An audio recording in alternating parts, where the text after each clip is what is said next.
बिस्मिल्लाहिर्रहमानिर्रहीम, अस्सलाम वालेकुम। मैं हूँ डॉक्टर शुमाइला गफ़ार और आप देख रहे हैं सेहत सब के लिए। नाजरीन, आज जुमातुल विदा है। ये दिन आते साथ ही बहुत सारे लोग अफसुर्दा हो जाते हैं कि रमज़ान का बाबरकत महीना हमसे अब रुखसत होने वाला है।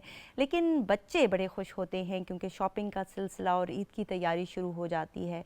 बड़े बूढ़ों का फोकस तो अभी भी इबादत पर ही होता है, लेकिन घर की ख़वातीन सफाई में मसरूफ़ हो जाती हैं। साथ साथ उनको ये फ़िक्र सताती है कि अगर दर्जी ने वक्त पर कपड़े ना दिए तो फिर क्या बनेगा। और ये गहमा गहमी जो है ये सिर्फ बाज़ारों तक ही महदूद नहीं होती है, बल्कि जो सैलून्स हैं और एस्थेटिक फिजिशियंस के जो ऑफिसेज़ हैं वहाँ पर तो ईद से पहले ही ईद जैसा समा होता है। और यकीन करें कि कभी कभी तो अपॉइंटमेंट भी नहीं मिलती है। और इसकी वजह ये है कि दौरे हाजिर में अब खूबसूरत लिबास ही नहीं बल्कि खूबसूरत जिल्द भी वक्त की अहम ज़रूरत बन गई है। और यही वजह है कि हमने आज अपने स्टूडियोज़ में दावत दी है एक डर्माटोलॉजिस्ट को जो कि एस्थेटिक फिजिशियन भी है।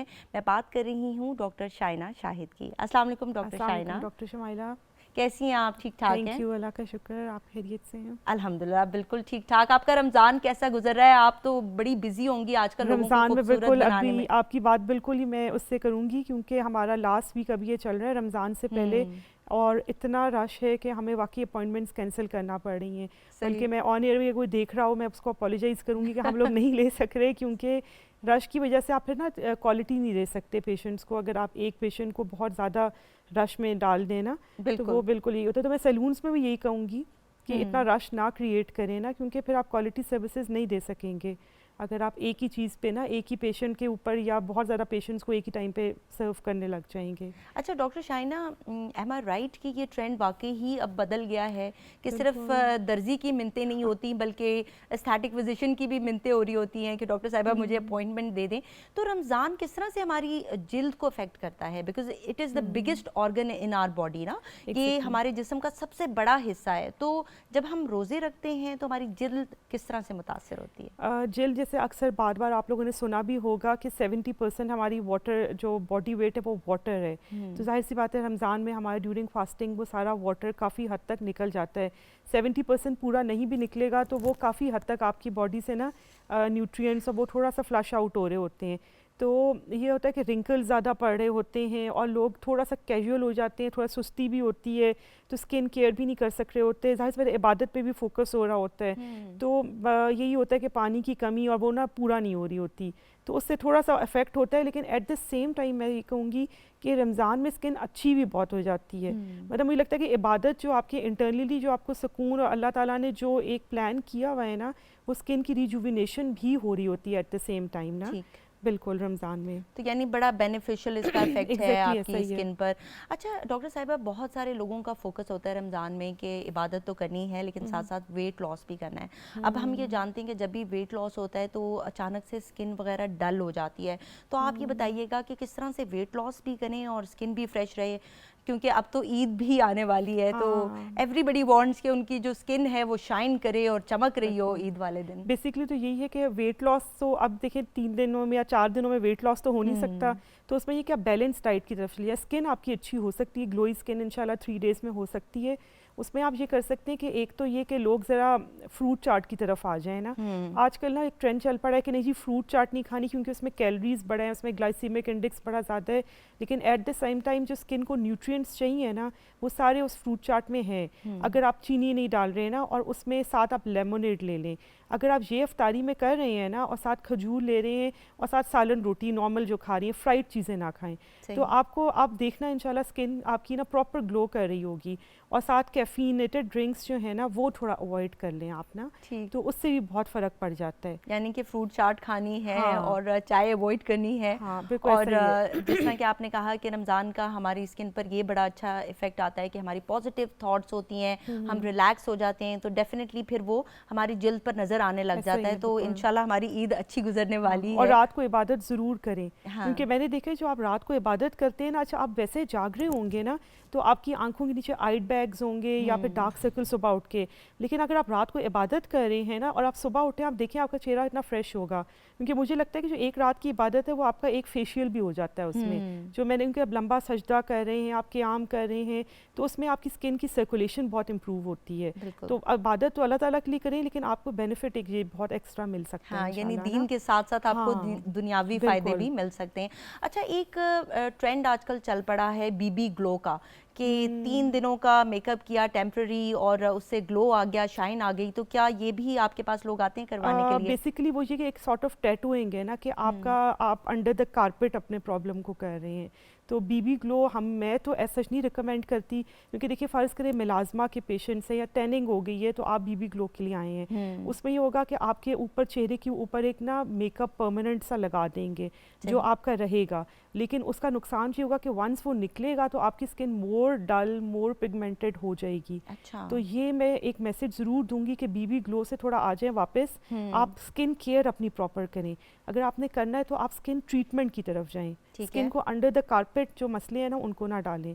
जैसे मिलाजमा है उसको ट्रीट करें, आप लेज़र करवा सकते हैं, आप चारकोल फेशियल करा लें, हाइड्रा फेशियल करा लें इसकी जगह, बीबी ग्लो की जगह ना। ठीक, तो वो अच्छा, मैंने ये भी देखा है कि बहुत सारी लड़कियां इस तरह की होती हैं कि अगर रिश्ते वाले आ रहे हैं तो कहती हैं कि मैडम हमारा बीबी ग्लो कर दें। बीबी ग्लो ना, तो आपके ख्याल से ये ठीक है? यानी जिस तरह कि आपने कहा कि जिन लोगों को मेलाज्मा का प्रॉब्लम है तो उनका तो ये मसला बढ़ा देगा, लेकिन जो यंग गर्ल्स होती हैं उनको ना ही मेलाज्मा होता है, ना ही उनके इतनी फ्रैकलिंग नहीं होती, लेकिन 3-4 दिनों के लिए उनका रंग जो है वो इम्प्रूव हो जाता है।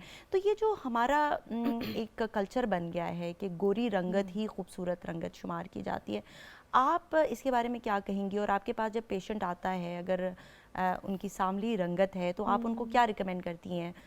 समझाती हैं उनको या कहती है कि चलो जी ट्रीटमेंट कर देते हैं? नहीं, पता है मैं आपको बताऊं कि अल्लाह ताला ने वो जो एक आयत है ना कुरान शरीफ की, लक़द खलक़नल इंसाना फ़ी आसनी तक़वीम, कि अल्लाह ताला ने ना इंसान को बेहतरीन सांचे में पैदा किया है। अभी अगर फ़र्ज़ करें मैं देखूं तो मेरी शायद नाक मोटी लगे या कुछ हो या चेहरा लगे, लेकिन आई एम सेटिस्फाइड क्योंकि मैं अल्लाह ताला की खलकत में मतलब सेटिस्फाइड हूँ। अच्छा, वो फिर ये होता है कि आपकी स्किन भी अच्छी ग्लो करती है। तो अल्लाह ताला ने हर कॉम्प्लेक्शन के अंदर ना एक ग्लो रखी है और आपके फेशियल फीचर्स के लिहाज से वो कलर आपको दिए। अब अगर अक्सर लड़कियां होती हैं जो बहुत सारा ग्लूटाथायोन लगा के उनके चेहरे पर थोड़ा सा डिफरेंस आ जाता है, एक तो वो टेम्प्रेरी होता है, ठीक है, आपने 10 इंजेक्शंस लगवा लिए और आफ्टर अ ईयर आपको दोबारा आप आ जाते हैं, एक सॉर्ट ऑफ नशा ही है ना। मैं इंगेज नहीं हूँ, लेकिन इट्स सॉर्ट ऑफ कि आपको एक नशा सा हो जाता है कि आप बार बार आके वो करवाते हैं। तो उसमें बेस्ट ये कि आप एक स्किन केयर अच्छी करें अपनी, और आप वंस इन अ वाइल चलें ग्लूटाथायोन, क्योंकि वो आपके टॉक्सिन्स को फ्लश आउट कर देगा बॉडी से ना, वो एक एंटीऑक्सीडेंट है। हाँ, उस पर भी हम डिटेल में बात करेंगे। और जिस तरह कि मैंने बात की कि रंगत की, तो मैं हमेशा से समझाती हूँ लड़कियों को कि बेटा अगर इस स्टेज पर वो आपको जिस तरह आप हैं इस तरह से एक्सेप्ट कर लेंगे तो आगे जाके मसाइल भी नहीं होंगे, बजाय इसके कि 3 दिनों के लिए आपका रंग गोरा लगे और बाद में फिर आपको ताने सुनने पड़े। तो ऐसा रिश्ता शुरू करने से बेहतर है कि वो वहीं पर स्टॉप हो जाए। तो ये जो ट्रेंड है इसको हमने ख़त्म करना है खुद ही, और इसमें हम डॉक्टर्स का बड़ा रोल है। और जिस तरह कि आपने भी कहा कि जिस तरह कि अल्लाह ताला ने तख्लीक कर दिया है, दैट इज़ द बेस्ट, उसमें अगर आप चेंजेस करेंगे तो फिर मसाइल ही जन्म लेंगे। अच्छा, एक और प्रॉब्लम जो कि आजकल बहुत कॉमन हो गया है वो है डार्क सर्कल्स, आँखों के गिर्द स्याह हल्के, और ये यंग जनरेशन का भी प्रॉब्लम है, ख़वातीन को बड़ा बॉदर करता है, और जिसके होते हैं ना तो वो इनके पीछे ही पड़ जाता है। यानी अगर आपकी रंगत खूबसूरत है, आपकी स्किन अच्छी है, उसको कुछ नज़र नहीं आएगा, लेकिन उनको उनके डार्क सर्कल्स बहुत बॉदर करते हैं। तो ये किस वजह से हो जाते हैं और इनकी क्या ट्रीटमेंट पॉसिबल है? देखिए, कुछ तो डिजीज़ेज़ हैं जिसमें डार्क सर्कल्स हो जाते हैं ना, जैसे आपकी थायराइड का इशू है, आयरन डेफिशिएंसी है, कोई कॉर्टिसोल लेवल ऊपर नीचे हो रहा है, तो आपके पड़ सकते हैं ना डार्क सर्कल्स। लेकिन कुछ ये होते हैं कि आपने जो आपका मेकअप वगैरह है ना वो रह गया है और आपने साफ़ नहीं किया है और उससे पिगमेंटेशन हो गई है ना। वो मेकअप के बाद की पिगमेंटेशन होती है। तो इन 4-5 चीज़ों को आप देख लें। फ़र्ज़ करें अगर नहीं जा रहे तो फिर विटामिन सी की क्रीम्स आती हैं कुछ, जो आप लगा सकते हैं और उससे बहुत अच्छा चला जाता है। और साथ अपनी स्लीप साइकिल को ठीक करें। जब आप स्लीप साइकिल ठीक करते हैं तो उससे भी बहुत ज़्यादा बेनिफिशियल इफेक्ट हो जाता है। दूसरा ये होता है कि अगर आप बहुत ज़्यादा कॉन्शियस हैं, जैसे कई लोगों की बनावट ही ऐसे कि उनकी आई हॉलोज़ है ना, और वो मेरे पास आती है कि हम तो जब से पैदा हुए तब से हमारे डार्क सर्कल्स हैं, इसका मतलब है कि वो हेरिडिटरी है ना, और उनकी मदर का भी ऐसा होगा, बहनों भी सारी वो फैमिली डार्क सर्कल की होती है, तो वो आपका जो सॉकेट होता है ना, आई सॉकेट, वो ही ऐसा बना हुआ है। अब उसमें ये है कि या तो हम उसको टेम्प्रेरी भर सकते हैं फिलर से या बायोफिलर से, और फिर हम फॉर टाइम बीइंग, लेकिन उसको बार बार फिर कराना पड़ता है, वही प्रोसीजर है। तो ये सारी ऑप्शंस हैं। आप यंग गर्ल्स को तो मैं यही कहती हूँ कि अपनी स्लीप ठीक रखें, अपना डाइट ठीक रखें, और साथ जो है आप टॉपिकल सन ब्लॉक लगा लें और साइड विटामिन सी यूज़ कर लें। अच्छा, तो डॉक्टर साहिबा, जब आपके पास पेशेंट आता है, जिस तरह कि आपने कहा कि फिलर्स की भी ऑप्शन है और कुछ आपने ट्रीटमेंट्स वगैरह बताई कि आयरन इम्प्रूव कर लें, विटामिन सी लगा सकते हैं, लेकिन कोई देसी टोटके भी आप बताती हैं साथ साथ, या फिर इन्हीं क्रीम्स पर आपका फोकस होता है? देसी टोटकों में यही है कि बेसिकली उतना रिजल्ट नहीं आता। आप बस देसी टोटका सबसे बड़ा तो ये कि अपनी स्लीप साइकिल ठीक रखिए ना। आप अराउंड 5 आवर्स की जो साइकिल है वो एट स्ट्रेच आपकी ना स्लीप पूरी होनी चाहिए। अब इसे आजकल रमज़ान में हम लोगों का हिस्सा नहीं होता, 2-2 घंटे में हम सो रहे होते हैं ना, उठते हैं फिर सोते हैं फिर ये, तो उसमें थोड़ा बहुत हो जाता है। लेकिन मैंने देखा रमज़ान में कोई डार्क सर्कल के साथ नहीं आ रहा। अच्छा, अब ये भी मैं सोच रही हूँ इस पर कोई रिसर्च करूँ कि अल्लाह ताला ने कोई हिकमत रखी है इसमें कि वो पहले से जिनके डार्क सर्कल्स थे वही चल रहे हैं ना। ठीक है, तो कोई खीरे वगैरह भी रखे जा सकते हैं? कुछ टिप्स टी दें बैग्स हमारे। आप यूज़ कर सकते हैं। टी बैग्स बहुत खीरे सारे का लोग कोई इस्तेमाल रिजल्ट नहीं करते आया, हैं। लेकिन टी बैग्स जो आप सोक कर दें और उसी वो टी बैग को आप फ्रिज में रख दें, वो ठंडा हो जाए तो आप अपनी आंखों के साथ रख सकते हैं ना, इधर रख लें आप। बिल्कुल बिल्कुल। अच्छा, आपने कहा कि फिलर्स भी इस्तेमाल किए जाते हैं, तो किस किस्म के फिलर्स इस्तेमाल किए जाते हैं आंखों के नीचे, और इनमें कोई ख़तरा भी इन्वॉल्व होता है? यानी are they safe to use, करवाने चाहिए या नहीं करवाने चाहिए? यही बात है कि आप किससे करवा रहे हैं। अब ये ट्रेंड आ रहा है कि फिलर हर कोई कर रहा है ना। अब फिलर के कुछ सर्टिफाइड एस्थेटिक फिजिशियंस हैं या डर्मेटोलॉजिस्ट हैं या प्लास्टिक सर्जन्स हैं या इवन डेंटिस्ट भी बहुत एक्सपर्ट हैं जो लगा रहे हैं। अगर तो आप किसी एक्सपर्ट के पास जाके लगा रहे हैं ना, तो वो बहुत अच्छा आपको रिजल्ट रहेगा और कोई साइड इफ़ेक्ट नहीं होगा। लेकिन अगर आप देखें यहाँ पर आपकी आर्टरीज़ हैं जो आपकी आंखों के अंदर जा रही हैं, और अगर अल्लाह ना करे कि आर्टरी में आपका चला जाता है फिलर, तो आपकी ब्लाइंडनेस खुदा ना खास्ता हो सकती है। तो ये कोई इतना सेफ प्रोसीजर नहीं है। इसके मुतबादल जो है ना, वो एक नई चीज़ आई है, बायोफिलर। अच्छा, बायोफिलर में ये होता है कि आपको ना आपके ब्लड में से ही हम लेके ना टेम्प्रेरी सा फिलर डाल देते हैं, और वो आपकी स्किन को नीचे से हील करना शुरू कर देता है। तो आहिस्ता आहिस्ता आपके जो दायमी जिन्हें कहते हैं ना हल्के पड़े होते हैं, वो आहिस्ता आहिस्ता ठीक होने लग जाते हैं। तो बायोफिलर्स और फिलर्स में क्या फ़र्क है? थोड़ा सा हमारे जो नाजरीन है उनको समझा दें। बायोफिलर बेसिकली अब रिसेंटली जो है ना 1-2 सालों में ही आया है पाकिस्तान में, तो अभी हमने पिछले साल ही 2 साल हो गए हैं अपना। इसमें ये होता है कि जो फिलर हम पहले यूज़ करे थे वो हाइलुरोनिक क्रॉस लिंक्ड है ना, वो बहुत आपके आर्टरी को ब्लॉक कर सकते हैं। अच्छा। ये जो मैंने आपको बताया है, बायोफिलर आपके ब्लड में से ही बन रहा है, और वो बहुत इस तरह का नहीं होता, सॉफ्ट जेल होती है जो आर्टरी को ब्लॉक नहीं करता। अगर किसी एक्सपर्ट से, वो भी कर सकते हैं एक्सपर्ट नहीं लगा रहा, लेकिन आपकी वो स्किन को जब छोड़ेगा ना, उनके फिलर ने कुछ दिनों बाद निकल जाना है, तो वो आफ्टर 6 मंथ्स 8 मंथ्स या 2 years बाद निकल जाएगा।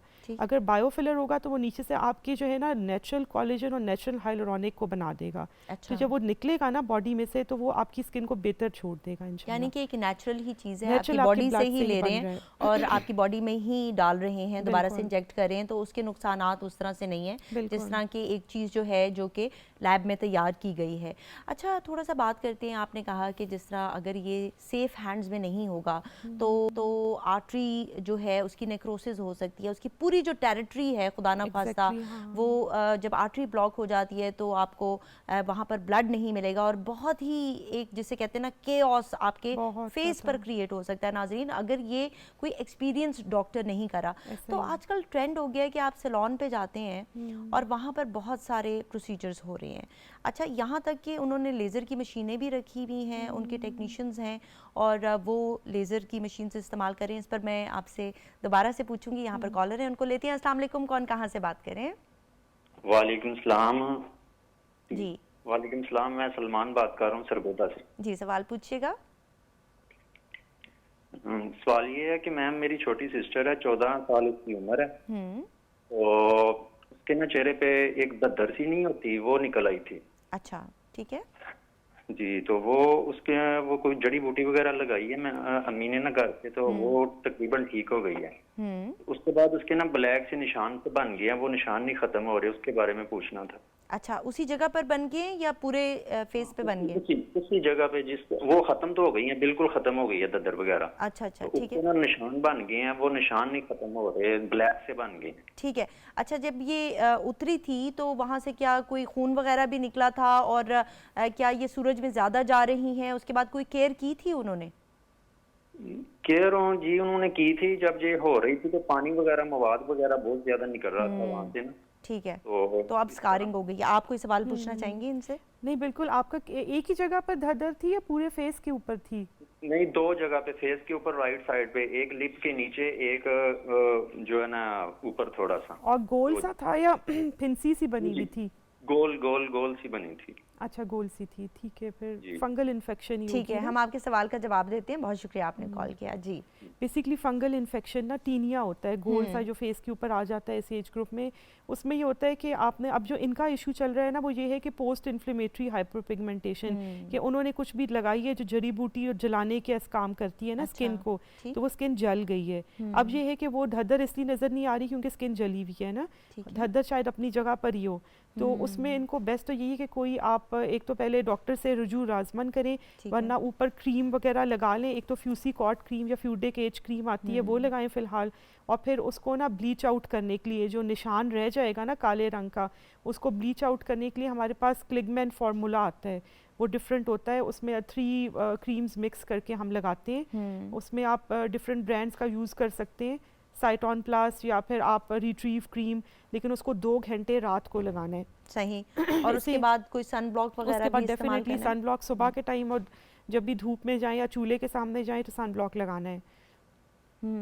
ठीक है। तो SPF तकरीबन उसका 40 से ऊपर हो, जो भी ये यूज़ कर रहे हैं ना। SPF लिखा होता है उसके ऊपर कि उससे पता चल जाता है कितनी देर वो प्रोटेक्ट करेगा स्किन अच्छा, को। अब इन्होंने तो जड़ी बूटी इस्तेमाल की, फिर भी उससे बर्न हो गया है वहाँ पर, तो बहुत सारे लोग तो दवाइयाँ भी खुद ही इस्तेमाल करना शुरू कर देते हैं, और स्टीरॉयड क्रीमों का इस्तेमाल भी खुद ही शुरू कर देते हैं। अब ये एक फंगल इन्फेक्शन था जो कि बहुत आराम से एंटी फंगल क्रीम इस्तेमाल करने से कंट्रोल हो सकता था। बिल्कुल 14 दिन आप लगाते हो और आराम से फंगस चला जाता है ना। तो इनका मसला जो है वो कॉम्प्लिकेट हो गया, और अब बच्ची है, उसके फेस पर निशान पड़ गया। तो आपने क्रीम तो बताई है कि ये इस्तेमाल करनी है, दूसरी भी आपने एक क्रीम बताई है तो वो भी इस्तेमाल कर सकते हैं, लेकिन बेहतर ये है कि एक दफ़ा डर्माटोलॉजिस्ट को भी दिखा लें, स्किन स्पेशलिस्ट को दिखा लें। उससे फ़ायदा ये होगा कि अंडरलाइंग अगर कोई और मसला चल रहा हुआ तो वो ठीक हो जाएगा। और सरगोदा में तो बहुत अच्छे डॉक्टर्स बैठे हुए हैं ना, डर्माटोलॉजिस्ट। ठीक है, यहाँ पर एक और कॉलर है, उनको शामिल करते हैं। अस्सलाम वालेकुम, कौन कहाँ से बात कर रहे हैं? वालेकुम सलाम, मैं माजिद बात कर रहा हूँ जी, सवाल पूछिएगा। अच्छा, मेरी वाइफ है, उनके वो ना बच्चे चेहरे पे लगाते हैं ना हाथ या पतली, मतलब कुछ भी इस तरह का कुछ वो हाथ लगा लें तो वो दाने निकल आते हैं। अच्छा, ठीक है। जी, तो क्या एज है आपकी वाइफ की? जी उनकी एज है 31 ईयर। ठीक है, तो पहले भी क्या उनको कील महासों का या कोई मसला था इस किस्म का, या बस ये अभी ही शुरू हुआ है? नहीं, ये कुछ टाइम हुआ है, थोड़ा टाइम हुआ, मतलब जो है ना अभी ये मसला आ रहा है। ज्यादा मतलब 6-7 महीने हुए हैं, पहले नहीं था। अच्छा, ठीक है। तो उनसे कोई पस वगैरह भी आती है या बस खुद ही बनते हैं और ख़त्म हो जाते हैं? नहीं, बनते हैं और खत्म हो जाते हैं, और हल्के हल्के से ना वो ब्लैक से निशान रह जाते हैं।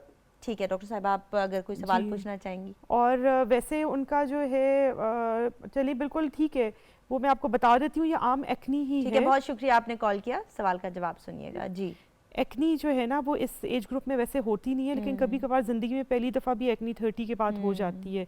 और कील महासों का इलाज यही है कि एक तो आपने जेल लगानी होती है लाजमन।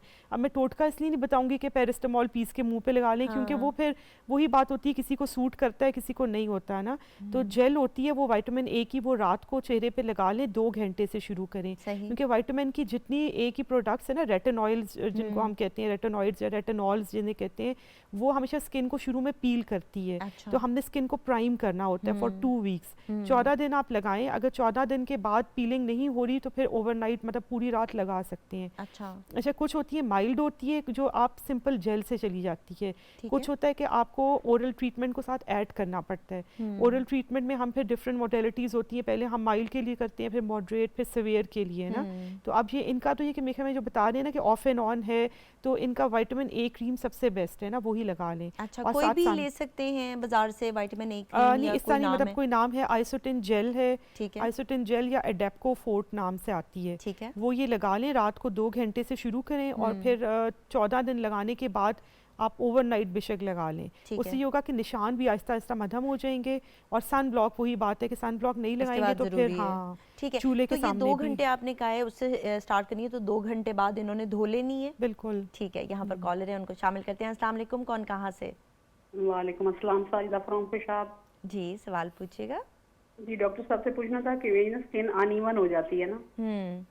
अच्छा। हाँ, तो उसके लिए कोई मतलब नाइट क्रीम, फेस वॉश या कोई सन ब्लॉक बता दें जो प्रॉपर केयर हो सकती है। अच्छा, ठीक है। आपका कोई स्किन केयर रिजीम है, कोई आप इस्तेमाल करती हैं अपनी स्किन के लिए? मैं इसको बेहतर रखने- डर्मेटोलॉजी की चीजें ही इस्तेमाल करती हूँ, मैं केमिकल यूज नहीं करती कभी। अच्छा, ठीक है, खुद ही। मेरी एज है।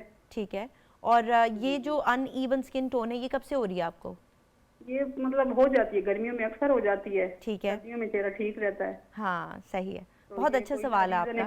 रीजनेबल प्राइस में जो केयर हो ठीक है। सकती है, फेस वॉश या कोई सन ब्लॉक, नाइट क्रीम वगैरह बता दें। हाँ, ठीक है। बहुत शुक्रिया, आपने कॉल किया, बड़ा अच्छा सवाल है। आपके एज क्या सवाल का बताई जवाब है इन्होंने अपनी? एज इन्होंने क्या बताई थी? 37 38 38 है। 37 जी। अच्छा, ठीक है। अच्छा, इनका ये टू टोन हमारी ना पूरा कोई मेरे ख्याल में हमारी नेशन का मसला है कि हाँ, हमारी इसीलिए मैंने कहा कि ये skin बड़ा ना अच्छा सवाल है, two tone क्योंकि है। बिल्कुल बिल्कुल। यंग गर्ल्स को भी ये मसला हो रहा होता है कि अनइवन स्किन टोन हो रही बिल्कुल होती है। ऐसा ये ही क्यों है। होती है डॉक्टर साहब? ये बेसिकली होता है कि जब हम लोग अपनी स्किन का ऐसा हाइड्रेशन का ख्याल नहीं रखते, सन ब्लॉक हमने कभी यूज़ नहीं करना, विटामिन सी या हम लोग कुछ ऐसा यूज़ नहीं करते, तो उसमें बेस्ट तो यही है कि आप ना कोई विटामिन सी की क्रीम या सीरम स्टार्ट करें। रेटिनॉल्स पे मैं नहीं जाती है ना, मैं ब्लीचिंग वाली जो एजेंट्स हैं उनमें नहीं जाती। विटामिन सी की जो क्रीम आजकल सीरम्स बहुत अच्छे आ रहे हैं, वो आप रात को फुल फेस पे लगाएं और सुबह आप सन ब्लॉक लगा लें। सन ब्लॉक ना अब आजकल ऐसा आ गया, इसमें ग्लूटाथायोन भी एडेड है, और जैसे मौसम बेहतर हो रहा है ना, मतलब गर्मी आ रही है, तो आपको लोशंस की ज़रूरत होगी। आप सन ब्लॉक जो क्रीम फॉर्म में आते हैं वो इतने यूज़ नहीं होते, सही। तो सन लोशंस की तरफ आप चले जाएं। जैसे आप एक्नी C10 सीरम बहुत अच्छा है। अच्छा। वो नाम उसका एक्नीस है लेकिन वो सीरम है। ठीक है। तो उसमें ये कि आप ना फेस के ऊपर फुल लगा लें, और जब भी आप फेस पे लगाएं तो नेक पे लाजमन लगाएं। हाँ, नेक वरना भी ये होगा फिर हमारे आपको होगा कि चेहरे नेक का और ही हिस्सा है, वरना फर्क नजर यही। आएगा। और इवन जब मैं क्लिनिक पे लोग आते हैं ना, तो वो फेस का कह रहे होते हैं, तो मैं कहती हूँ आपका नेक भी हम साथ करेंगे। और ये हमेशा आप देखें, जब भी फेशियल कराएं या कोई भी ट्रीटमेंट कराएं, तो ऑलवेज आस्क योर डॉक्टर कि हमारी नेक को भी उस तरह एड्रेस करें। हाँ। क्योंकि फिर दोनों आपको टू टोन से हट के आप नेक और फेस पे आ जाएंगे। बिल्कुल। बिल्कुल इसी तरह का सिलसिला होता है कि लोग प्रोडक्ट बचाने की खातिर सिर्फ चेहरे पर इस्तेमाल कर रहे होते हैं और नेक पर तवज्जो नहीं दे रहे होते, जिसकी वजह से फिर टोन का डिफरेंस आ जाता है। यहाँ पर कॉलर है, उनको लेते हैं। अस्सलाम वालेकुम, कौन कहाँ से बात कर रहे हैं? जी वालेकुम सलाम, मैं जिला अटक से मोहम्मद शरियार बात कर रहा हूँ। जी, सवाल पूछिएगा। सवाल पूछे। मैं जिला अटक से जी जी, सवाल पूछें। और मेरी उम्र 18 साल है और मेरे मुंह पे वो दाने निकले थे पहले ना, तो वो धब्बे अब बन रहे हैं। निशान रह गए हैं। और अभी भी दाने निकल रहे हैं या खत्म हो गए हैं अब? जी अभी भी निकल रहे हैं थोड़े थोड़े से। अच्छा, ठीक है। तो आप उनको हाथ तो नहीं लगाते, उनको फोड़ते तो नहीं है? जी अगर वो काम करे तो हाथ गलती से लग जाए तो फिर वो किसी और जगह लग जाता है, अदर भी निकल आ जाते हैं। ठीक है। और काम आपका धूप वगैरह में करते हैं, बाहर मोटरसाइकिल वगैरह भी चलाते हैं? जी हमारा जानवरों वाला काम है। अच्छा, ठीक है। तो कोई सन ब्लॉक वगैरह तो नहीं इस्तेमाल किया होगा, है ना? नहीं किया। अच्छा, ठीक है। चलें, बहुत शुक्रिया आपने कॉल किया। आपके सवाल का जवाब लेते हैं। जी, यंग पेशेंट हैं और इनको एक्नी का मसला था, अभी भी निकल रही है, लेकिन दाग पड़ गए हैं, तो इन दागों के लिए क्या किया जा सकता है? एक तो ये होता है कि दाग जो होते हैं ना, जो लड़का बेटा बता रहा है ना, उसमें मुझे लगता है गड़े पड़ गए हैं, क्योंकि इस एज ग्रुप में जो मोटे दाने निकलते हैं उनके गड़े भी पड़ जाते हैं। वो थोड़ा डिफिकल्ट है ट्रीट करना, उसमें फिर माइक्रो नीडलिंग या कार्बन डाइऑक्साइड लेजर्स आ जाती हैं। अच्छा। अगर सिंपल दाग है ना, तो उसमें हम वही जो एक क्लिगमेन फार्मूला मैंने आपको बताया था, जो रिट्रीव के नाम से आता है, या साइटोन प्लस, मतलब इस तरह के फार्मूलाज आते हैं बेस्ट। लेकिन ये कि मैं ये कहूँगी कि डॉक्टर को दिखा के ही आप ये दवाइयाँ शुरू करें। लेकिन अगर आपका एक्सेस नहीं है डॉक्टर से, तो फिर आप ये खुद से लेके इसको रात को बहुत ध्यान से सिर्फ जहाँ पर निशान है वहीं रात को लगाना है, तो आपके धब्बे चले जाएंगे और सुबह सन ब्लॉक लगा लेना है। ठीक है। ये बहुत अच्छा कि आपने बता दिया कि जहाँ पर निशान है वहीं पर लगाना है, पूरे फेस पे नहीं लगाना, पूरे फेस पे नहीं लगाना, क्योंकि बहुत दफ़ा मैंने ये भी देखा है कि ऐसे भी पेशेंट्स होते हैं कि वो पूरे फेस पर लगाना शुरू कर देते हैं ऐसा ही है, तो बिल्कुल। उससे फिर मसाइल जो हैं वो बढ़ जाते हैं। अच्छा, आपने कहा कि विटामिन सी सीरम बहुत अच्छा होता है, तो मार्केट में 3000 से लेके 30,000 तक भी विटामिन सी सीरम्स अवेलेबल हैं। अब जब क्लाइंट जाता है तो फार्मेसी वाले तो उनको महंगे से महंगा रिकमेंड करते हैं, तो कौन सा ब्रांड अच्छा है कि जो सस्ता भी हो, जिस तरह की हमारी कॉलर भी थी उन्होंने भी कहा कि कोई इस तरह का जो अफोर्डेबल हो? बिल्कुल, मैं आपको ऐसा करती हूँ ना, एक नॉर्मल प्राइस की क्रीम है, सिलेक्स क्रीम एक है, वो अराउंड मेक में 500-600 की मिल जाती है, वो हर कोई, और वो आपके 2 महीने निकल जाते हैं उसमें ना, तो वो आप यूज़ कर सकते हैं अगर आप सीरम नहीं लेना चाह रहे। सीरम की आपकी बात बिल्कुल ठीक है। अगर ब्रांड ना भी बताएं, यानी कोई केमिकल फार्मूला बता दें, क्योंकि ब्रांड नेम हम नहीं डिस्कस अच्छा कर सॉरी, सकते। मैं मुझे उसमें ये है कि आप ना एल एस्कॉर्बिक एसिड उसमें लाजमन होना चाहिए, ठीक है, एल एस्कॉर्बिक एसिड। अब जो एल एस्कॉर्बिक एसिड है ना हमारा विटामिन सी, वो जब ज़रा सी सनलाइट पड़ती है या जैसे ही हम उसको बाहर निकालते हैं ना तो वो ऑक्सीडाइज हो जाता है। ऐसा ही है। अब ऑक्सीडाइज जब हो जाता है तो वो यूजलेस हो जाता है। अब जो अच्छी कंपनीज वाले, मैं नहीं कहती 30,000 वाला तो बिल्कुल मैं नहीं कहती करें, लेकिन आपका अराउंड वो जो 3,000 वाला है ना वो ठीक है। उस पर ये कि उसमें वो डार्क सी बॉटल में हो, ठीक है, जब आप उसको निकालें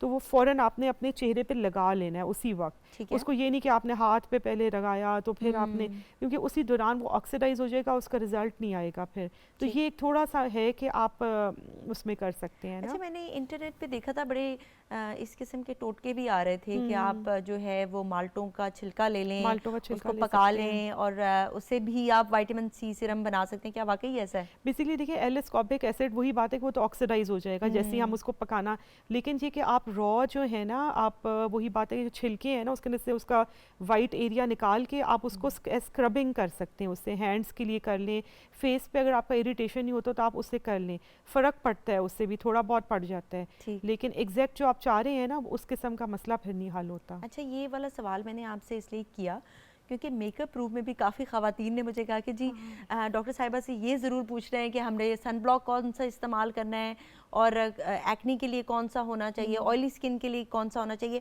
क्योंकि मसला वहीं पर आ जाता है कि जब आप जाते हैं ख़रीदने के लिए तो वहाँ पर इतने किस्म के सन ब्लॉक अवेलेबल हैं, विटामिन सी सीरम के, इंसान परेशान हो जाता है। इस पर बात करेंगे, लेकिन यहाँ पर कॉलर है, उनको लेते हैं। अस्सलाम वालेकुम, कौन कहाँ से बात कर रहे हैं?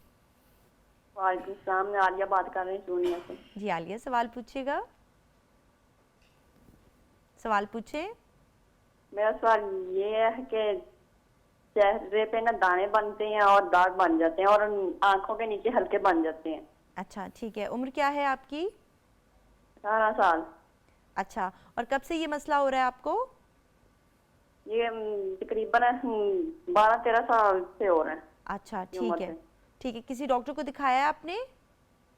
जी दिखाया था, वो कहते हैं ये बन जाते हैं अक्सर। अच्छा, ठीक है, सही है। चलें, बहुत शुक्रिया आपने कॉल किया, आपके सवाल का जवाब लेते हैं। जी, वही मसला उम्र है क्या कि थी? सॉरी, मैं मुझे पता नहीं चला। उम्र थी इनकी 18 साल। 18 साल और 12-13 साल से इनको ये मसला है, तो इस मीन्स के 6 साल की जब से इनको ना। अच्छा, एक तो ये कि मुझे लगता है कि इनका कोई आयरन डेफिशिएंसी का इशू चल रहा है जिसको एड्रेस नहीं किया जा रहा ना। तो एक तो हमारी जो पॉपुलेशन है ना उसमें हुकवर्म इन्फेस्टेशन बहुत ज़्यादा है, तो पहले तो डीवर्म करें ना, उसमें एक बोतल आती है वो आपने पूरी पीनी होती है। एडल्ट डोज ये है कि आपकी गोलियाँ आती हैं, वो आपने 3 गोलियाँ इकट्ठी खा लेनी होती हैं। उससे ये होता है कि आप ना डीवर्म हो जाते हैं। डिफरेंट आ रहे हैं, अब उसका ब्रांड नेम मैं नहीं बताती, लेकिन आपने सुबह शाम 3 दिन वो गोली खानी होती है। वो खाने के बाद आपने आयरन सप्लीमेंट्स शुरू करें, अपना आयरन का लेवल या फिर ब्लड सीपी करा लें। जिसमें गोली का नाम आप बता सकती हैं? अच्छा, गोली का नाम फीफॉलवेट है, माल्टोफर है। फीफॉलवेट को आपने खाना ऐसे है कि खाने के दरमियान खाना है, वरना तेजाबियत हो जाती है, ठीक है। आयरन जो भी खाएंगे उसको हमने साथ दूध नहीं लेना, दूध जब आप लेते हैं ना तो आयरन एब्जॉर्ब नहीं होता, इसलिए आपने ऐसी कोई चीज़ लेनी है। विटामिन सी से बेहतर होता है, मतलब किन्नू के साथ आप खा लें या खाने के साथ आप खा लें तो आपका अच्छा एब्जॉर्प्शन हो जाता है। बिल्कुल बिल्कुल, ठीक है। अच्छा, विटामिन सी सीरम पे हम दोबारा से आते हैं कि मुझे एक मेकअप रूम में ही हमारी गुफ्तगू चल रही थी, क्योंकि जब मैं यहाँ पर आती हूँ तो चूँकि हमारा ताल्लुक ऐसे शोबे से है कि स्क्रीन पर आना होता है तो एवरीवन वांट्स लुक गुड, और उसमें यही है कि आजकल यही सोचा जाता है कि अगर आप अर्ली एज से स्टार्ट कर देते हैं तो किसी ने मुझे कहा कि विटामिन सी सीरम है और 30,000 का है, तो मैंने उनको यही बताया कि अगर शेल्फ पर वो पड़ा हुआ है और बहुत अरसे से पड़ा हुआ है, जिस तरह कि आपने कहा कि उसकी जो एफिकेसी है वो इम्पैक्ट हो जाती है जबकि वो इतने अरसे से पड़ा हुआ है। फिर अगर आपका बाहर से इम्पोर्ट हुआ हुआ है तो आप ये सोच लें कि वो पता नहीं कब बना, कब इम्पोर्ट हुआ, शेल्फ पे 30,000 की चीज़ कितना अरसा पड़ी रही। तो ये सारी जो बातें हैं वो आपने जहन में रखनी है और तब आपने प्रोडक्ट जो है वो बाय करना है। डॉक्टर साहिबा, वक्त के साथ साथ जैसे आपकी उम्र बढ़ती है तो कोलेजन जो है उसकी प्रोडक्शन कम हो जाती है, जो कोलेजन पहले मौजूद है वो ब्रेक डाउन होना शुरू हो जाता है। तो ऐसा हम क्या कर सकती हैं ख़वातीन कि हमारा जो कोलेजन है वो नेचुरली रिप्लेस होता रहे? कोई तरीका है नेचुरली रिप्लेस करने का जो है ना तरीका, तो ऐसा है कि आप जैसे अक्सर लोग कोलेजन सप्लीमेंट्स खा रहे हैं, उनका ऐसा कोई फ़ायदा नहीं है। ठीक है। ये अक्सर लोग मेरे पास आते हैं, बहुत महंगे आते हैं और वो इवन हमारे पास ब्रांड्स आते हैं कि आप इसको प्रमोट करें, लेकिन ओरल कोलेजन का ऐसा कोई फ़ायदा नहीं है। उससे बेहतर है कि आप एग वाइट खा लें ना, आप एक अंडा खा लें तो वो कोलेजन आपको मिल जाएगा। तो उसमें ये है कि अब आपने कोलेजन अगर बन नहीं रहा, लगा भी सकते हैं, एग वाइट लगा लें, वो तो टॉपिकल का कोई ऐसा एब्जॉर्ब नहीं हो रहा ना स्किन के अंदर। तो आप ये कर सकते हैं कि कुछ आप ऐसे ट्रीटमेंट करा सकते हैं जिससे कोलेजन इंडक्शन होता है, क्योंकि कोलेजन आप इवन क्रीम के साथ भी नहीं बना सकते। जो नेचुरल कोलेजन की आप बात कर रही है ना, आप ये कर सकते हैं कि एक्सरसाइज कर लें। एक्सरसाइज में ये होता है कि आपके कुछ ऐसे हार्मोन्स होते हैं रिलीज जिससे आपकी स्किन टोनिंग या स्किन इलास्टिसिटी इंप्रूव हो जाती है, तो वो एक कंट्रीब्यूट कर सकता है। वरना कोलेजन इंडक्शन को हमें करना पड़ता है, इंड्यूस करना पड़ता है। एक्सरसाइज एज अ होल आपने बात की है या फिर फेशियल एक्सरसाइजेस, इस पर हम बात करेंगे, लेकिन यहाँ पर कॉलर है, उनको शामिल करते हैं। अस्सलाम वालेकुम, कौन कहाँ से बात करें? लारेब बात करी हूँ सरगोदा से। जी लारेब, सवाल पूछिएगा और थोड़ा सा ऊंचा बोलिएगा। जी, मेरा ना फेशियल हेयर्स का इशू है बहुत ज़्यादा। ठीक है। लेज़र करवाया मैंने, 7 सेशंस किए हैं, लेकिन फिर भी बहुत ज़्यादा मोटे बाल आ गए। अच्छा ठीक है। इसके साथ कोई और मसाइल भी हो रहे हैं, चेहरे पर दाने या कुछ इरेगुलरिटी साइकिल्स में? नहीं, अच्छा, इरेगुलरिटी नहीं है, लेकिन दाने मेरे बनते थे, अब तो 2-3 महीने हो गए नहीं बन रहे। ठीक है। कोई वजन में भी ज्यादती हुई है? वजन ज्यादा हुआ है? नहीं, इतना ज्यादा नहीं। अच्छा ठीक है। तो आपने लेजर करवा लिया, लेकिन फिर से आपके फेशियल हेयर आप कह रही हैं कि आ गए हैं, तो अब क्या करना चाहिए? बाल थे। जी जी, मेरे पहले हल्के बाल थे, अब बहुत मोटे हो गए हैं लेजर के बाद। अच्छा ठीक है, सही है। और कोई सवाल पूछना चाहेंगी या बस इसी का जवाब दें आपको? और आंखों के नीचे हल्के हैं। अच्छा ठीक है, बहुत शुक्रिया आपने कॉल किया, आपके सवाल का जवाब लेते हैं। जी, अब ये पेशेंट हैं, इन्होंने लेज़र करवाई और ये कह रही हैं कि अब मेरे बाल और मोटे आना शुरू हो गए। तो ऐसे भी होता है क्या? ऐसे होता है काफ़ी दफ़ा। एक तो ये है कि जो लेज़र है ना वो ज़रा मोटे बाल को पिक करता है। अब कुछ लेज़र्स हैं, अब तो एडवांस टेक्नोलॉजी आ गई है ना कि वो पतले वेलस हेयर जिन्हें हम कहते हैं उनको भी पिक कर लेता है। वरना ये होता है कि कभी कभार हेयर साइकिल ऐसी चल रही होती है कि अगर उसके ऊपर लेज़र हो जाए तो वो विड्रॉल जो है ना सिम्टम हो जाते हैं। इसमें हाइपरट्राइकोसिस एक टर्म है कि रिबाउंड हाइपरट्राइकोसिस हो जाती है कि बाल ज़्यादा निकल आते हैं। उसके 2-3 वजूहात है कि आपकी लेज़र मशीन की सेटिंग ऐसी नहीं की गई जो आपके बालों के लिहाज से है। अब ये हाँ, वो यही बात है कि वो अब अगर टेक्नीशियन ही, अब जैसे इवन मेरे भी क्लिनिक पे अगर कोई आता है तो मेरी नर्स हैं तो लेकिन वो ट्रेन स्टाफ है और हर पेशेंट की सेटिंग मैं खुद करती हूँ। तो अगर कोई डॉक्टर आपके पास, आप देख लें, आप डॉक्टर से बात करें कि जी मेरी सेटिंग कैसी होगी, कि क्या मेरे पे भी वही वाली लेज़र काम करेगी या वही सेटिंग काम करेगी जो दूसरे बंदे पे कर रही है। और ये अपने डॉक्टर के पास जाएँ, उनको सारी अपनी कंप्लेंट्स बताएं। कुछ हो सकता है अब ये है कि एक तो ये कि आप मसला डेफिनेटली हल हो सकता है। एक तो ये कि बहुत ज़्यादा थ्रेडिंग वैक्सिंग ना करें, क्योंकि आप जब लेज़र कराते हैं तो हमेशा रेज़र जो है ना उससे बाल रिमूव किया जाता है। अगर इन बिटवीन अगर आपने थ्रेडिंग वैक्सिंग कर ली तो वो जड़ निकल गई और आपकी जब लेज़र हो रही है तो वो जड़ है ही नहीं और वो जड़ बाद में निकल आई है, तो ये भी वन ऑफ द रीज़न है। दूसरा ये होता है कि शुरू के 6 जो सेशंस होते हैं वो आपने रेगुलर कराने होते हैं, मंथली ना, और लोग फिर चले जाते हैं कि नहीं वो नहीं कराते। वो आते हैं आफ्टर 6 मंथ्स, 1 सेशन कराया, फिर 2 सेशन, फिर इस तरह, तो वो भी रेगुलरिटी नहीं रहती। तीसरा ये है कि हार्मोनल इशू होता है। उसमें ये होता है कि फिर आपको ओरल मेडिसिन, एंटी टेस्टोस्टेरोन जो ओरल मेडिसिन है ना, एंटी एंड्रोजेंस, वो हम देते हैं जिनका बहुत ज़्यादा मसला होता है, इनकी दाढ़ी टाइप बाल होते हैं। तो अब ये है कि ये 2-3 चीज़ों को देख लें कि इनकी साइकिल इन्होंने कहा है ठीक है, तो इनका रिबाउंड हाइपरट्राइकोसिस का ही मसला है। सही। तो ये एक दफ़ा दोबारा से डॉक्टर साहिबा को दिखा लें, डॉक्टर के पास जाएं, उनसे बात करें और उनसे कहें कि मेरी मसला बेहतर हो सकता है। हाँ, इंशाल्लाह ठीक हो जाएगा, कोई परेशानी की बात नहीं। यहाँ पर एक और कॉलर है, उनको लेते हैं। अस्सलाम वालेकुम, कौन कहाँ से बात करें? अस्सलाम वालेकुम। वालेकुम सलाम। जी, कौन कहाँ से और सवाल पूछें? नजीरा बीबी फैसलाबाद से बात कर रही जी, सवाल पूछिएगा। हूँ। वालेकुम सलाम। टीवी बंद कर दें, हमसे डायरेक्टली बात करें। फैसलाबाद से मैं नजीरा बात कर रही हूँ। जी जी, हमें आवाज़ आ रही है आपकी। 45 आप साल मेरी उम्र है ते मुंह पर ना टीवी बंद कर दें। चेहरे पर दाग बहुत बन गए, किल में अच्छा ठीक किलों है। के ना दाग बहुत बन गए। अच्छा, पहले कोई दाने वगैरह भी थे या हाँ जी, फिर? चेहरे पर अच्छा ठीक है, तो उस वजह से दाग रह गए? किलों पे ना दाग, काले काले ना दाग हम्म, चेहरे पर ही है। अच्छा ठीक है। और ये कब से हैं आपको?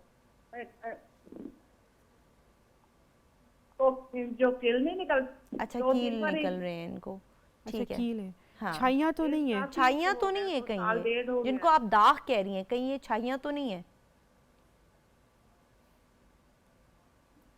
शाइयाँ भी हैं, जहाँ जहाँ वो किल का निशान होता है ना, वहाँ वहाँ शाइयाँ पड़ जाती है। अच्छा ठीक है, ठीक है।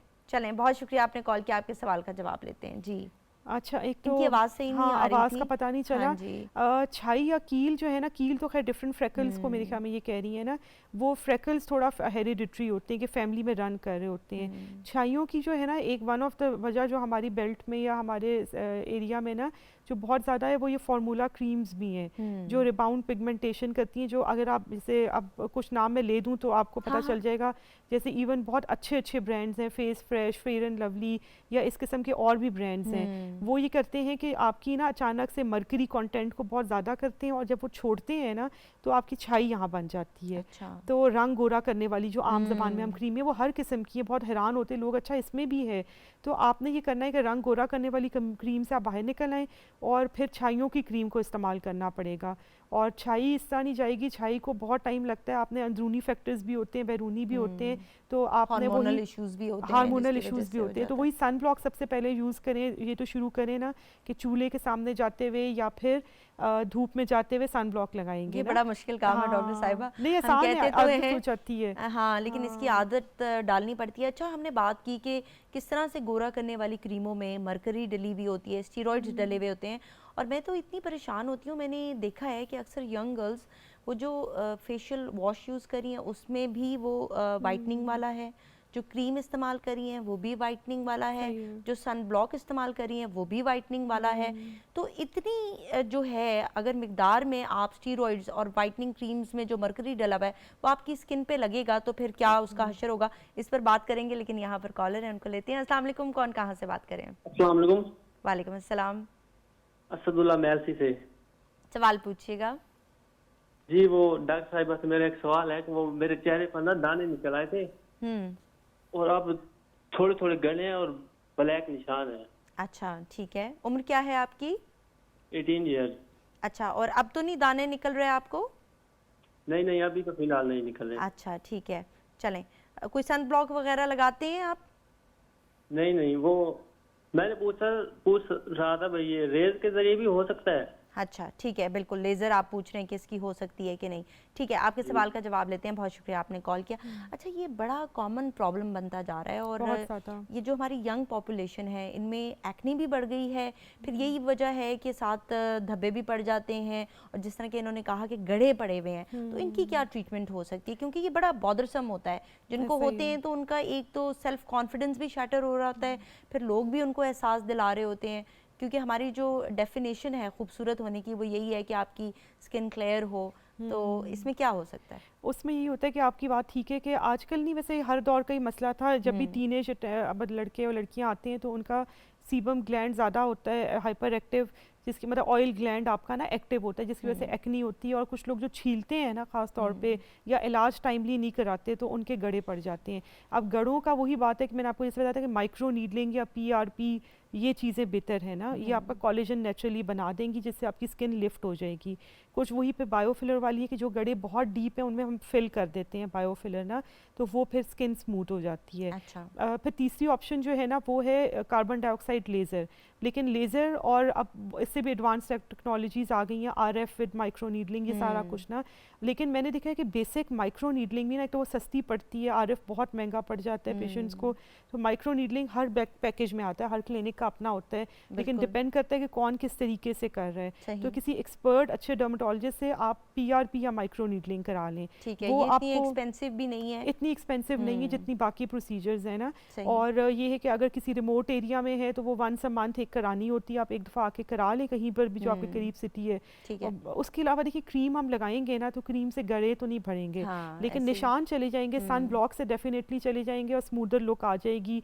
विटामिन C की जो हम बात करें, क्रीम्स, एक तो सीरम में आप क्रीम लगा लें, उससे भी निशान चले जाएंगे, तो एक ना एक नेचुरल लुक आ जाएगी, सही स्मूदर लुक आ जाएगी। ठीक है, यानी कि इसका इलाज मौजूद है, थोड़ा सा एक्सपेंसिव भी है, लेकिन इसमें चीपर ऑप्शन भी अवेलेबल है और आप उससे स्टार्ट कर सकते हैं। अगर उससे फाका हो जाता है तो वेल एंड गुड, नहीं होता तो फिर थोड़ा सा जो है इसमें इन्वेस्ट करना पड़ेगा। लेकिन बात यही है नाजरीन, हम हमेशा से आपको ये बताते हैं कि प्रिवेंशन इज़ द की। जहाँ पर आपको दाने निकलना शुरू हुए, आप उसी वक्त अगर एक अच्छे डॉक्टर के पास, डर्मेटोलॉजिस्ट के पास चले जाते हैं तो वो आपको उसी वक्त दवाई दे देगा और उससे आपके जो दाने हैं वो ख़त्म हो जाएंगे, दाग नहीं पड़ेंगे। फिर अगर कोई दाग रह भी गया है, यानी दाना निकला उसके बाद दाग रह गया है, तो अगर आप सन ब्लॉक लगाते हैं तो पिगमेंटेशन इतनी ज़्यादा नहीं होगी। यहाँ पर कॉलर हैं, उनको लेते हैं। अस्सलाम वालेकुम, कौन कहाँ से बात करें?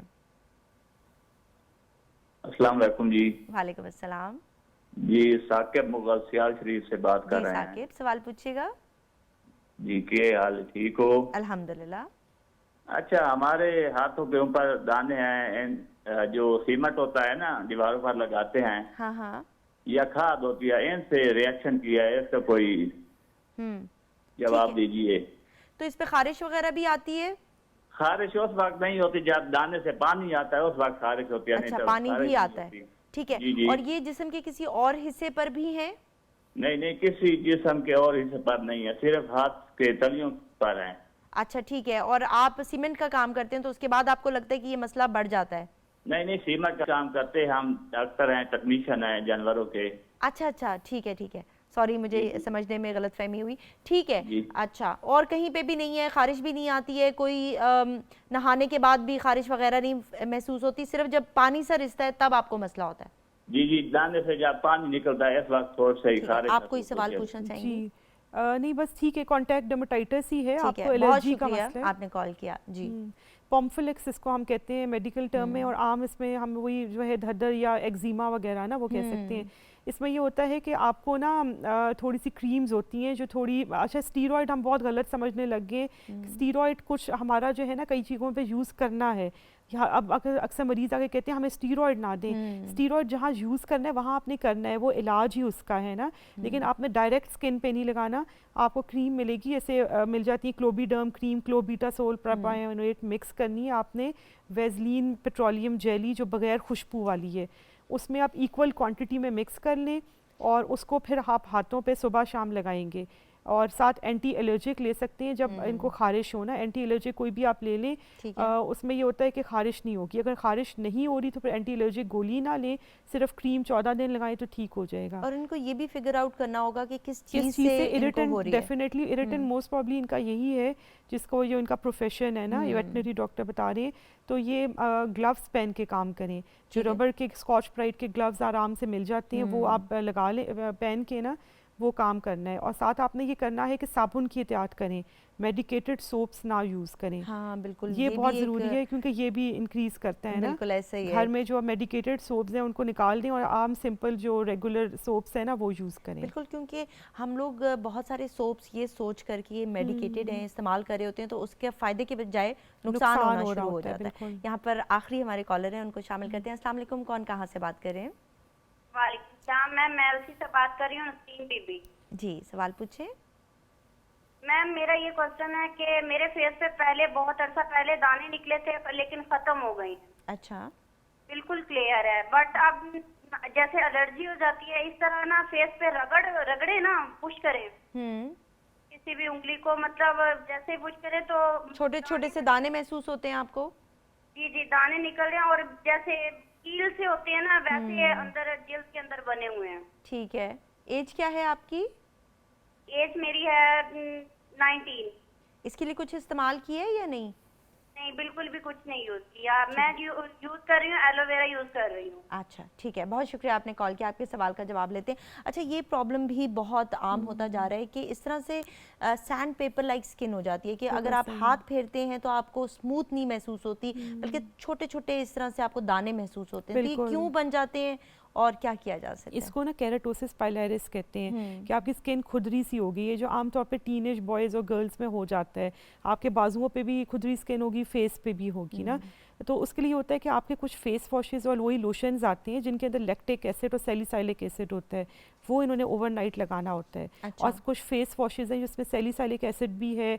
जो एक्नी के आम फेस वॉशेज़ हैं ना, वही इनको आप ये यूज़ करें। और सन ब्लॉक तो मतलब जो ये वाटर बेस्ड सन ब्लॉक है वो ये यूज़ करें। अच्छा। उससे ये होगा कि इनके ना आहिस्ता आहिस्ता वो स्किन थोड़ी स्लफ ऑफ होगी और फिर स्किन स्मूथ हो जाएगी। ठीक है, हमारे प्रोग्राम का टाइम तो ख़त्म होने वाला है, लेकिन थोड़ा सा एक दो सन ब्लॉक्स आप बता दें कि कौन से इस्तेमाल कर सकते हैं, ड्राई स्किन वाले और जिनकी ऑयली होती है। जी बिल्कुल, देखिए ये वाटर बेस है ना, वो आपकी ऑयली स्किन वालों के लिए और उनका ही सबसे बड़ा मसला है।